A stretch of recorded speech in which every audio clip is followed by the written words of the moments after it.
আমার রসুল 4 বছর ইসলামের দাওয়াত দিলেন। 4 বছর ইসলামের দাওয়াত দেওয়ার পরে ইসলামের মধ্যে আসলেন শুধুমাত্র কয়জন? 12 জন। এখন আল্লাহর নবী বললেন, মওলা 4 বছর দাওয়াত দেওয়ার পর মাত্র 12 জনকে ইসলামের জন্য দিলা, কোটি কোটি মানুষ ইসলাম থেকে বাহিরে আছে, আমি নবী এই অল্প মানুষ নিয়ে খুশি হতে পারলাম না। তখন আল্লাহ ডাক দিলেন, ইন্না আ'তাইনা কাল কাউসার। হাবিব কেমনে খুশি না হবেন?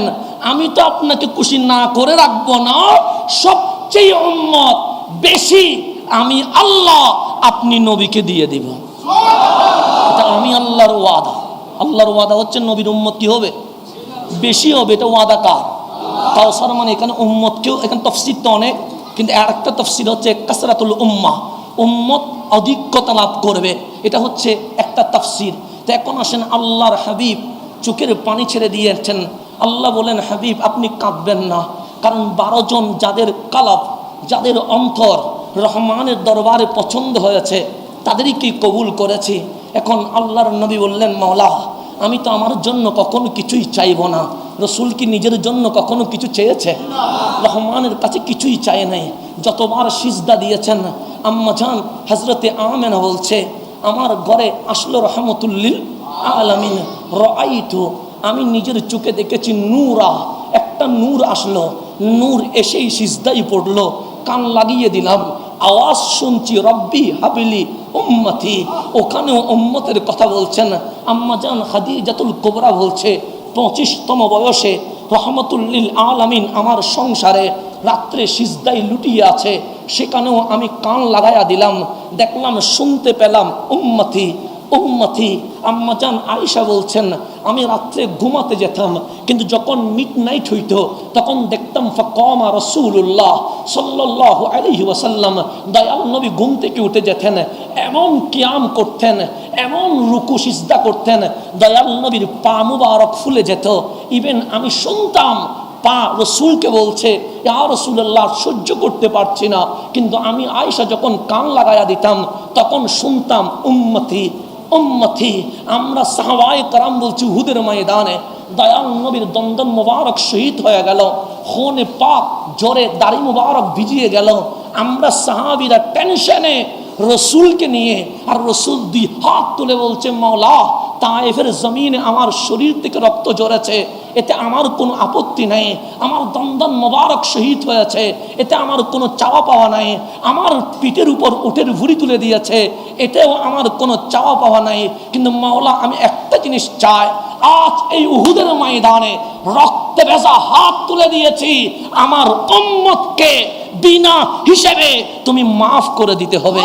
এটা রহমতুল্লিল আলামিন, আপনার নবী আপনার জন্যই কেঁদেছে। রসুলটা আমার বললে ভালো লাগে, রসুল আমার বললে ভালো লাগে, যত বলবেন এটা আমার তখন ততই আপন হবে। কিন্তু রসুলকে আপনার করে নিলে বিপদ আছে। যদি বলেন হুজুর বিপদটা কীরকম, রসুলকে যদি আপনার করে নেন অনেক বিপদ আছে। কারণ যখন আমি বলবো তুমি আমার, তখন আপনার উপর আমার আধিপত্য বিস্তার হবে। আমি কখনো অপরিচিত মানুষকে হাত তুলবো না, কিন্তু আমার বাচ্চার উপর হাত তুলবো, কারণ ছেলেটা আমার। আমি অন্য কোনো মেয়েকে ডাক দিয়ে বলবো না, এই তুই ওইদিকে যাস না, কিন্তু আমার বউকে বলবো যেতে পারবা না, কারণ বউটা তো আমার। সুতরাং যেটা আমার হয়ে যায় সেটার উপর ক্ষমতা চলে, যেটা আমার হয়ে যায় সেটার উপর অধিকার চলে, যেটা আমার হয়ে যায় সেটার উপর অনেক কিছুই অধিকার প্রয়োগ করা যায়। সেই জন্য একজন সাহাবী আসলেন আমার নবীর দরবারে, এসে বললেন, আনা উহিব্বুক ইয়া রাসূলুল্লাহ। আমরা প্রেমের প্রস্তাব দিই, কখনো মেয়েকে, কখনো বন্ধুকে, কখনো বা উপরে কোনো লিডারকে মনোজয় করার জন্য বলি, লিডার ভালোবাসি আপনাকে। আমরা তো এরকম অসংখ্য মানুষকে ভালোবাসার প্রস্তাব নিয়ে মেসেজ করি, কিন্তু সাহাবী কোনো মানুষের কাছে যায় নাই, সাহাবী কোনো লিডারের কাছে যায় নাই। সাহাবী এসেছে রহমতুল্লিল আলামিনের দরবারে, বললেন, আনা আনা উহিব্বুক ইয়া রাসূলুল্লাহ, নবীরে আমি আপনাকে ভালোবাসি। কারণ ভালোবাসা জিনিসটা কিন্তু সহজ দেখলেও কঠিন বেশি। সেই জন্য রহমানকে যখন বলবেন প্রেম করব তোমার সাথে, রহমান বলে, ইব্রাহিমকে দেখেছো, ইব্রাহিম আগুনে ঝাঁপ দিয়েছে। মূসাকে দেখেছো, মূসা তুরে সাইনায় উঠে গেছে। আরে প্রেম যখন করবা, প্রেমের পথগুলো কঠিন হয়, সেই জন্য প্রেমে পা দিতে 100 বার ভাবতে হবে। সাহাবী বললেন আনা উহিব্বুক, প্রেমের প্রস্তাব নিয়ে এসেছি নবীরে, আমি আপনাকে ভালোবাসি। আমার নবী বললেন ভেবে বলেছো, চিন্তা করে বলেছো? সাহাবী বললেন হ্যাঁ, রাতভর ভেবেছি। নবীরে বুকে আপনি ছাড়া অন্য কাউরে বসাইতে পারি নাই। আমার নবী বললেন আরেকটু ভেবে দেখো, যেহেতু ভালোবাসাই তুমি পা রাখবা। সাহাবী কিছুক্ষণ বসে রইলেন। আমার নবী অন্যান্য সাহাবীর সাথে কথা বললেন।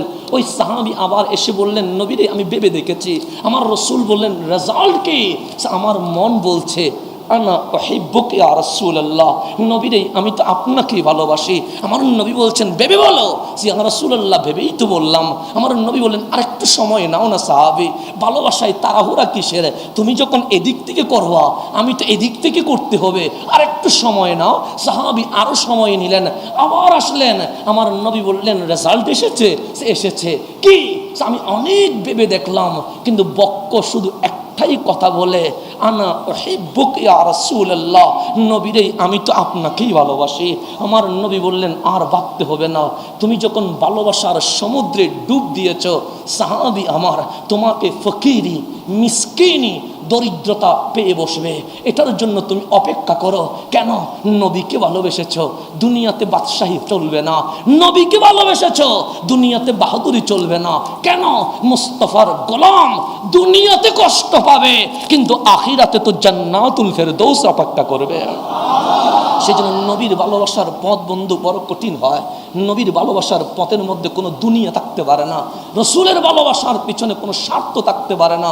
রসুলের ভালোবাসার পিছনে আপনার কোনো চাওয়া পাওয়ার হিসাব থাকতে পারে না। আমার নবী বললেন আল্লাহ মাত্র 12 জন মুসলমান করলে, আল্লাহ বলেন হাবিব আপনার জন্য আপনি জীবনে কিছু চাইবেন না, আমি সেটা জানি, এখন কিছু চাইবেন? আমার রসুল বললেন ইসলামের জন্য একটা জিনিস চাইব, দিবানি। আল্লাহ বলে হাবিব দিব না এই কথা তো কখনো বলি নাই, বলেছি ওয়ালা সৌফা ইউতিকা রব্বুকা ফাতারদা। আমার হাবিব চাইবে, রহমান দিতে দিতে আমার নবীকে খুশি করে ফেলবে। আল্লাহর নবী বললেন চাইবো? সে চান, সে মাওলা ইসলামের জন্য যেহেতু 12 জন এসেছে, অনেক নিম্নবিত্ত মানুষ ইসলামের ছায়া তলে আসতে চায়, কিন্তু আবু জেহেলের ভয়ে মসজিদে হেরেমে আসতে পারে না। আবু লাহাবের ভয়ে আমি নবীর পিছনে ঘুরতে পারে না। অনেক মধ্যবিত্ত মানুষ কোরআনের আলোতে নূরে নোরানি হয়ে নবীর কদমে আসতে চায়, কিন্তু এই মক্কার কাফেরগুলোর ভয়ে তারা আমার কাছে আসতে পারে না। যদি আসতে পারত তাহলে 12 জন কেন 12,000-এর উপর মানুষ মুসলিম হয়ে যেত। এখন আল্লাহ বলে হাবিব তাহলে কি করা যায়? আমি 2 থেকে 1 চাইব, 2 জনের নাম তোমার দরবারে প্রস্তাব করব, তোর মধ্যে তুমি একজন দিবা। ওই একজনের মাধ্যমে আমি নবী ইসলামের বিজয়ের পতাকা তুলে ফেলব। কয়জনের মাধ্যমে? সেই জন্য কোটি মানুষ লাগবে না ইসলামের বিজয়ের জন্য, লক্ষ মানুষ লাগবে না ইসলামের বিজয়ের জন্য, একজন মানুষ লাগবে। আল্লাহর নবী বললেন মাওলা আমি 2 জনের নাম তোমার দরবারে প্রস্তাব করব। 2 জন চাইলেই 2 জনেই দিতেন, কিন্তু চাই নাই 2 জন, চাইছেন কয়জন? মানে আমি 2 জনের নাম প্রস্তাব করব, 2 থেকে যে কোনো একজনকে ইসলামের জন্য দেন, যেন মাহফিল করব। প্রস্তাব দিলাম 3 জনের নাম, আপনি এখান থেকে একজন দেন। 3 জনের নাম প্রস্তাব হলো, কিন্তু টিকলো কয়জনে? এরকম হয় কি হয় না? যেমন আজকের মাহফিলও ধরেন, অসংখ্য বক্তার নাম হয়তো প্রস্তাব এসেছে, সেখান থেকে যাদেরকে মনে হয়েছে ওদের মাধ্যমে কাজ হবে, তাহলে ওনাদেরকে কি করলেন? নাম রাখলেন। এরকম হয় কি হয় না? তো আল্লাহর নবী বললেন মাওলা আমি 2টা নাম প্রস্তাব করব, 2 জন নয়, 2 থেকে কয়জন? তো আল্লাহ বলেন হাবিব আমি ফেরত দিব না, আপনি 2 জনের নাম বলেন। আমার নবী বললেন হয়তো আবু জেহেলকে ইসলামের জন্য কবুল করেন, না হয় ওমর ইবনে খাত্তাবকে ইসলামের জন্য কবুল করেন। পেশ হইল নাম 2টা, হয়তো আবু জেহেল, না হয় ওমর ইবনুল খাত্তাব। আল্লাহ বলেন হাবিব শুনে গেছি। আবু জেহেলের নাম প্রস্তাব করলেন, ওমরের নাম প্রস্তাব করলেন। এখন 2 জন থেকে কি 2 জন রাখবো, না একজন? আমার নবী বললেন শুধু কয়জন? একজন। আল্লাহ বলে দুইজনের নামই নিলাম, কিন্তু আমি ইসলামের জন্য ওমরকে কবুল করলাম। এখন প্রশ্ন হচ্ছে ওমরকে কেন কবুল করলেন? আবু জেহেলকে তো করা যায়। তো এখানে সিস্টেম হচ্ছে আবু জেহেল বয়সে মুরব্বী ছিল আর ওমর ইবনুল খাত্তাব বয়সে যুবক ছিল। এখন আল্লাহ এই ওমরের মাধ্যমে আপনাকে প্রস্তাব দিচ্ছে, আমাকে প্রস্তাব দিচ্ছে, যুবক তোমার দায়িত্ব সিনেমা হলে নয়, যুবক তোমার দায়িত্ব নাটকে নয়, যুবক তোমার দায়িত্ব কোনো ড্যান্সে নয়, যুবক তোমার দায়িত্ব কোনো বেহায়াপনায় নয়। আজকেও যদি ইসলামের বিজয়ের পতাকা তুলতে হয়, আমি ওমর ইবনুল খাত্তাবকে কবুল করে যুব সমাজকে মেসেজ দিয়ে গেলাম, যুব সমাজ যদি এক হয়ে নারায়ে তাকবীরের স্লোগান দেয়, খোদার কসম আজকেও ইসলামের বিজয় হওয়া সম্ভব হয়ে যাবে।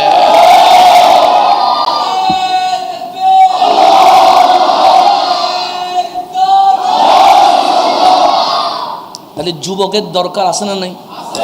আছে। একটা জিনিস মনে রাখবেন, রসুলের দোয়া কবুল। রসুলের দোয়া কি? একজন চেয়েছেন বলে কয়জন হয়েছে? একজনই হয়েছে। এখানে কোনো দুইজন চাইলে কয়তো হইতো? দুইজনই হতো। এখন সামনের দিকে চলে যায়। তাই আমাদের যুবকদেরকে অনেক অ্যাক্টিভ হতে হবে, যুবকদেরকে জিহাদের ময়দানের কথা ভাবতে হবে, সালাউদ্দিন আইয়ুবীর স্বপ্ন দেখতে হবে, খালেদ বিন ওয়ালিদের মতো আপনাকে স্লোগান দিতে হবে, ফারুক আজমের মতো আপনার ধ্বনি উঠতে হবে। তখন দেখবেন অবশ্যই এই জমিন শাহজালাল শাহপরান 360 বারে আউলিয়ার জমিনে ইসলাম কায়েম হবে না, ইসলামের কথা চলবে না, আল কোরআনের ধ্বনি উঠবে না। এটা কখনো হতে পারে? এটা কখনো হতে পারে না, হতে পারে না। হবে কেমনে? ইসলামের দেশ এটা, আউলিয়ায়ে কেরামের দেশ এটা, কোরআনের দেশ এটা। সুতরাং এটাতেই তো ইসলামের কথা উঠবে। বরঞ্চ কেউ যদি বলে বর্তমান সমগ্র বিশ্বে ইসলাম নির্যাতিত, মুসলমান নিপীড়িত, তখন তো এটা কথা বলা দরকার ছিল 90% মুসলমানের দেশ এই বাংলাদেশ থেকে ইসলামের বিজয়ের ডাক আসতে থাকবে।